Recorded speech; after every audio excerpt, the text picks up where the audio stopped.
இந்த ஊசி போடுன்னா 10 நாளுக்கு அப்புறம் எந்த ஊசி எங்களுக்கு தேவை இல்லக்கா 10 நாளுக்கு கொரோனா ஊசிலாம் 10 நாளுக்கு அப்புறம் உடம்பு ரெடி ஆயிடும். இங்க பாரு நான் எவ்வளவு பழிக்கிறோம் இங்க நான் சொல்றது கேளுங்க. என்ன ஒண்ணு 10 நாளைக்கு வந்து கண்ணு தெரியாம போகும், ஒண்ணு காது கேட்காது, நீ எந்த வாய் பேச முடியாது. ஆனா 10 நாளுக்கு அப்புறம் ரெடி ஆயிடும். போட்டுக்கிறீங்களா?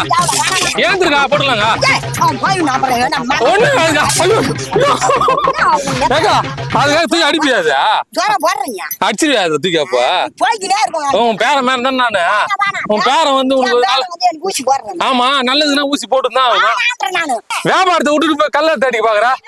வா வா வா அக்கா அக்கா அக்கா அக்கா அக்கா போட்டு போட்டு போட்டு போட்டு போட்டு போட்டு போடுங்க ஒரே ஊசியா.